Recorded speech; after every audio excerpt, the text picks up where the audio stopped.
Yesu ashimwe bene data, Imana y'amahoro nizere ko yabanye namwe nk'uko isanzwe itwitaho twese kandi ibyubahirwe, izina ryayo ribihererwe icyubahiro cyane.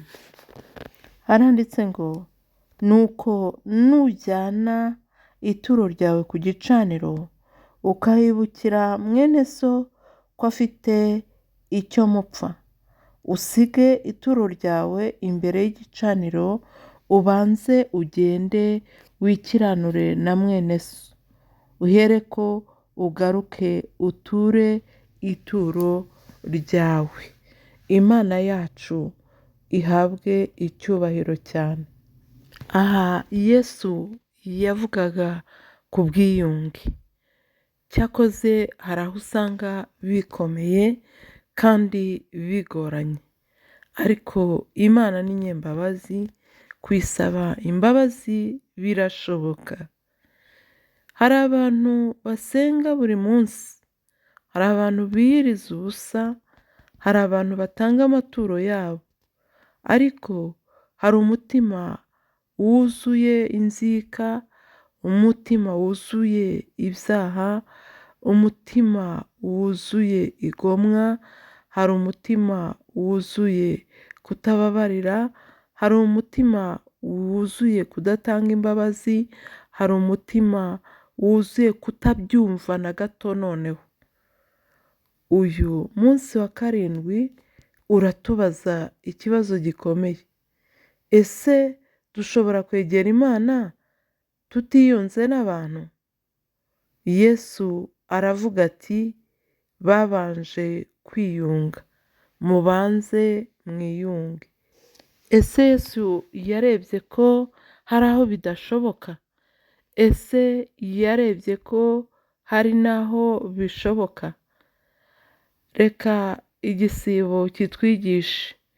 Igisibo si ukureka ibiryo gusa, ni ugusukura umutima. Ntushobora kuvuga uti Mana ndagukunda, kandi uvuga uti sinshaka kumva izina rye, sinshaka kumva avugira, sinshaka no kumubona. Kwiyunga ni igice cy'ukuri cy'igisibo, ni igice cy'ingenzi cy'ubuzima, kuko gituma umuntu ubwe afunguka, gituma umuntu ubwe yumva abohotse. Umutima wawe iyo hari umuntu ufungiranyemo, uhorana intimba, uhorana agahinda, uhorana guca imanza, nta mahoro ugira, utakaza amahoro yawe. Kandi hari umuririmbyi wavuze ngo amahoro Yesu aha abantu be ngo ntagira akagero ntarondoreka, ngo nutayata ntago wayakurwaho. Imana yacu idukomereze amahoro yaduhaye, twe kuyatakaza rwose. Aha tugomba kwibuka neza yuko inzika ifunga umugisha. Iyo ufite inzika, umutima urakomera, amahoro arabura nk'uko maze kuyavuga. Gusenga, urasenga ntufashwe, urasenga ukumva isengesho ntiriva aho riri, urasenga ukumva ibyo uri kuvuga ntabwo wabisobanura, ariko iyo ufashe icyemezo cyo kubabarira, umutima uraruhuka, wumva uguwe neza, amahoro aragaruka, urukundo ruragaruka, Imana itangira gukora mu buzima bwawe. Kubabarira si ukuvuga ko ibyo bakugiriye bitababaje cyangwa se wabyibagirwa, oya, ahubwo ni ukwemera kurekura umutwaro uba mu mutima wawe, ugendana buri munsi, uryamana buri munsi, uhingana, utwarana imodoka, ukorana akazi gatandukanye ukora mu buzima. Bishobora kugutera uburwayi butandukanye, ariko iyo ufungutse mu mutima uba ubaye intwari mu buzima bwawe ndetse no mu buzima bw'abandi ndetse no mu buzima bw'abawe. Kwiyunga ni intambwe y'ubutwari. Hari abantu batekereza ko gusaba imbabazi ari intege nkeya, ariko mu by'Imana ni ubutwari ndetse burenze uko tubutekereza, birenze uko tubivuga, birenze uko wowe ubwawe ubyumva. Ni intambwe ikomeye, ni intambara ikomeye y'umutima, ntabwo ari intambara y'umubiri, kuko ibyo byose bikorerwa mu mutima. Iyo ushoboye gutsinda umutima, ushobora no kubyuzuza ukabikora neza. Iyo utabikoze neza urabeshya, ukavuga bimwe ibindi ukabyihorera, ukagira igice wisigariza, kandi iby'ingenzi ntabwo ari byo uvuga. Uvuga ibyoroheje, ibikomeye ukabibika mu mutima nanone.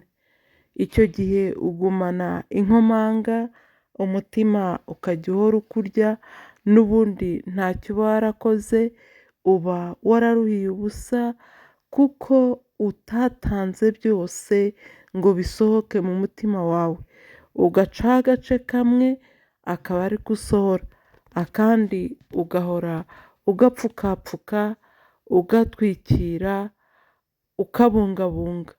Icyo gihe karakumunga, kamunga umutima, kakamunga umubiri. Gusaba imbabazi ni imbaraga, ni intambara, ni urugendo rw'ubutwari. Imana yacu idufashe kubyumva. Mbese uyu munsi hari aho ukeneye gusaba imbabazi? Hari abo se ukeneye kubabarira? Guhamagara umuntu ukamubwira uti ndakubabariye birakomera cyane, ariko iyo ubikoze, iyo ubishoboye, uba utsinze igitego.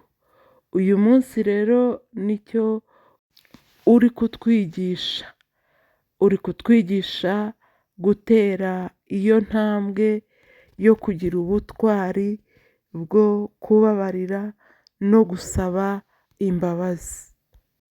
Uyu munsi rero niba hari uwo wababaje, niba hari uwakubabaje, niba hari aho wifuje gukora ibyiza bikanga, uwo wifuje gukorera ibyiza bikanga, uyu ni umunsi udasanzwe wo kugira ngo ubanze ukemure icyo kibazo.